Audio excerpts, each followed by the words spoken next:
Hello, everybody. Nana Des here. The Republicans are going way out of their way to investigate Joe Biden. But I've dug up some stuff on Joe Biden's real wealth. So, as the Republicans scramble to tarnish Biden's name with investigations into Hunter Biden's laptop, tax evasion, wire fraud, and anything else that they've been investigating for over 5 years, and they only found liars, Chinese spies, and discredited FBI agents to turn up nothing. Absolutely nothing. Again, while Hunter was a full-blown addict, he would do everything and anything he could to keep his habit going, as an addict does. So James Comer is working under the table, so to speak, because I just don't understand why they're just sucking so hard on Donald Trump's ring there to try and dig stuff up. It's not working. So Comer's working under the table, so to speak, digging up nothing on Joe Biden. But of course, we have a direct payment to Joe Biden from Jim Biden, the president's brother, of $200,000 for money Joe loaned his brother for college for his kids, bills, etc. But of course, it was a bribe from Ukraine. Or could be the Chinese, or could be the feckin' Muppets, for Christ's sake, or wherever. The smoking gun is basically a fart gun. That's about all. They're talking about evidence that they found happened in 2018 when Joe Biden was not a senator, he was not the vice president, and he was not the president. He was just Joe, private citizen, and there is zero evidence of any wrongdoing.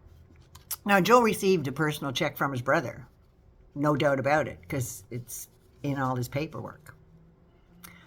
12,000 banking forms they filled out. Yeah, they've got all that stuff. 12,000 pieces of paper there about all Joe Biden's financials and stuff. So anyway, Joe received a personal check from his brother, labeled as a personal loan, little description box. I don't even think people wrote checks anymore. But anyway, Healthcare Amercor LLC that manages rural hospitals across the U.S. wired about $200,000 into James's account the same day. Then he paid his brother back with that $200,000. Comer says in order for Joe to be paid back, James used the Biden name. Well, he didn't have to use it. It's his fucking name, for Christ's sake, to get money from the LLC, because the name could open doors for other investments based on Joe's political connections. But Joe was a citizen back then. He didn't have the phone numbers. He wasn't allowed to call all the people.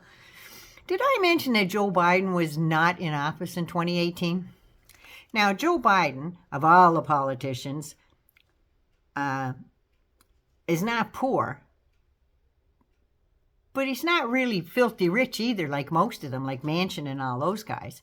He's very frugal, and he's the oldest fella to ever sit in the Oval Office.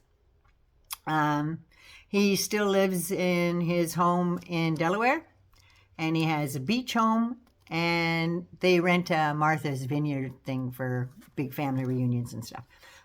He used he used to be one of the poorest members of Congress. He borrowed on his life insurance to buy some properties when he was still in his 20s, even before he got to become a politician.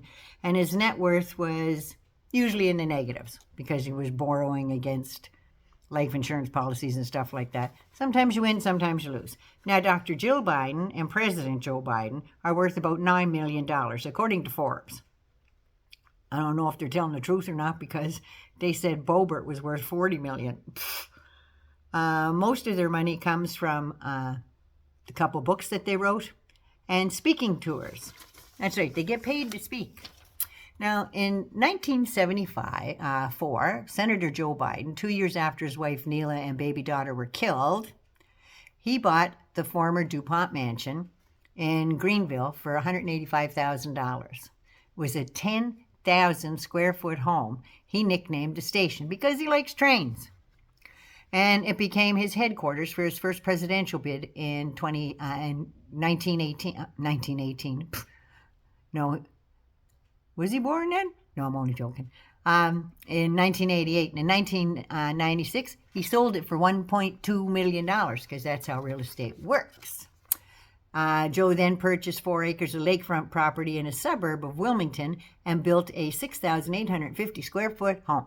The land cost $350,000, and the whole thing is said to be worth $2 million now. There you go. So in the summer of 2017, the Bidens bought their dream beach home, Rehoboth Beach, Delaware, for $2.7 million. After his vice presidency, him and Jill rented a Georgian-style mansion while this was being built in McLean, Virginia, for $20,000 a month, which was owned by Alexander Haig, who was the former Secretary of State for Reagan. So the 2 Delaware homes are valued today at $4 million. They have cash on hand investments of about $4 million and federal pensions worth over $1 million. That's right. So Biden started out with a Senate salary of $42,500 in 1973.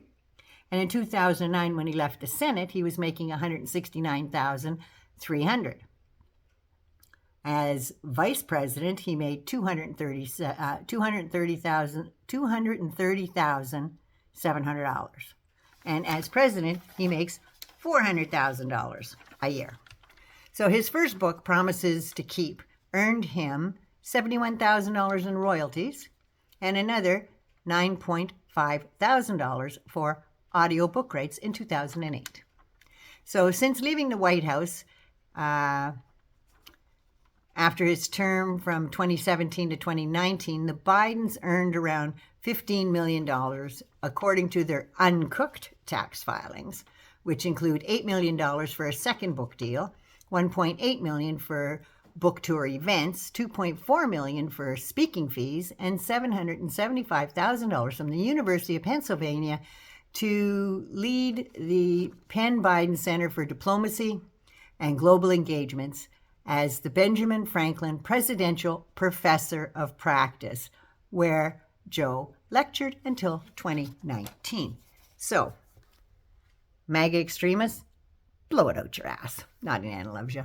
Mwah. Don't forget to subscribe. Love you.